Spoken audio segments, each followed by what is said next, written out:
among the Sustainable Development Goals for 2030, which Pakistan has ratified, Goal 4 relates to inclusive, equitable, and quality education for all. Now, the Education Emergency Conference in Islamabad last week has also pledged to devise strategies to ensure inclusivity, quality education for all children, for an equitable society. Now, beyond the rhetoric, how doable is this in the face of ever perpetuating cycles of poverty and inequality? I know partially you have already answered this question, but we haven't taken into context the poverty part of this dilemma. Sure. So, I mean, Pakistan, I think, has one of the most fragmented and inequitous education system that you will see around the world. I think in the 1980s, we decided that we would encourage the private sector to enter education and provide education on a profit basis for a fee. And since then, what has happened is most of now even lower middle class, but middle income groups as well as high income groups have moved out of public education into private education. As you know, we have about 45% of our enrolled children go to private schools, right? And there, the ability to get quality education depends crucially on your parental income. If you have the income, you get the education. If you don't have the income, either you are out of school, or you are in government schools, or you are in the low fee, very low fee private schools. And all of these, the government schools and the low fee private schools, by and large, provide very poor quality education. So that question of getting access to quality education can't happen for most of Pakistan because they can't afford to get private, very high cost private education.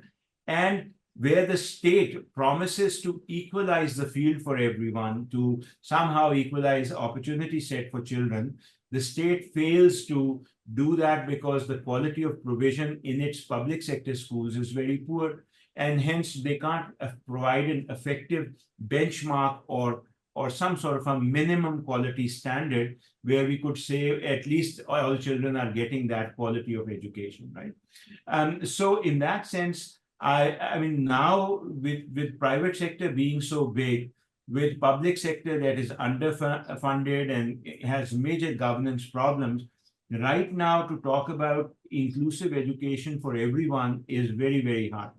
So the fragmentation that I'm talking about is not just income. You mentioned income, that's very much there. And most of Pakistan can't afford to pay for quality education, and hence the poorer people will be out of it.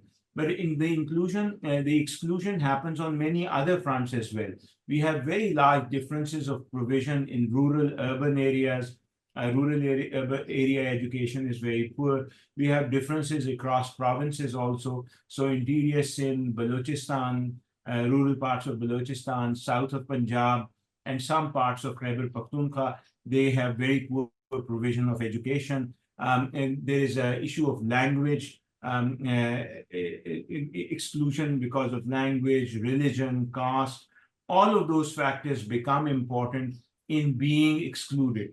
And one of the largest groups that is excluded, other than the poor, is children who have any kind of disability or a challenge.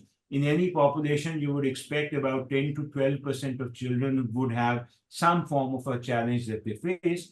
Pakistan right now talks about inclusivity, but we are not yet inclusive education enabled systems. And most of the children who have some form of disability tend to be either out of school, or they tend to be enrolled in, if they are up to moderate disability, they sometimes get enrolled in mainstream schools, but then they are candidates for early dropout, for not being catered to because we don't really train our teachers to look after them as well. So on the whole, the inclusive promise of inclusive education, which goes across income, caste, gender, religion, geography, rural urban status, and disability, hoping that we will be able to change that and make education inclusive for all of these groups and children coming from particular groups or areas, right now looks very difficult unless, as I said, government has a major change in its policy and prioritization for education, which not only means, sorry, just last sentence, which not only means an increase in resources, but also major changes in how we govern the education sector, how we train teachers, how we support teachers, how we open up schools and provide infrastructure there, etc. Yes, and I think in addition to all of these challenges that you have mentioned, we also have there are actual hostile factors and actors that do not want the masses to perhaps be educated and enlightened, or to be aware of their rights, or to have the brains to ask questions. The recently concluded fifth edition of the Asma Jahangir Conference was themed People's Mandate, Safeguarding Civil Rights in South Asia. And it highlighted repression of various forms in the country, and one of them being frequent internet shutdowns. And the conference said that though Pakistan's youth, which comprises almost over 64% of the population, is charged and discerning, it is largely misled due to socio-political environment that discourages questions. How can real education that equips the masses with awareness and spirit of inquiry, how can this ever become a reality anyway? I mean, even if we fix all of those things that you just talked about, this is a stifling environment anyway. It is, and well, I don't know what I can say on that count, because you know as well as I, so there are two or three things. One is there's always a deep state project, which is they have very strong control over subjects like Islamiyat, Pakistan studies, and what is taught in other subjects like Urdu and English as well. I think the SNC project and Single National Curriculum project, more than being a single curriculum for the country to address issues of quality, was an attempt to control what is taught to children and how it is taught, especially in subjects like Urdu, English, Islamiyat, and Pakistan studies. So that is there. But I think a larger problem comes from the fact that it is also the style of teaching and how we assess children that reinforces the reproduction and basically rata, what we call rote learning aspect of things as well. So a typical class will essentially force children to read the textbook, answer the questions at the end of it, and at the end, given at the end of the book, and essentially focus on just learning the answers to those questions that they can then reproduce in various tests and examinations. Now, this, if you have seen Bloom's taxonomy, etc., this is a very, very early and low function of education that it allows you to reproduce things, right?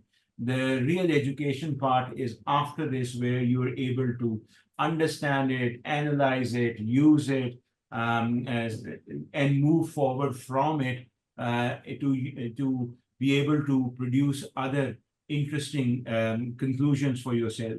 And so all of those parts are mostly missing in our education, at least till university level.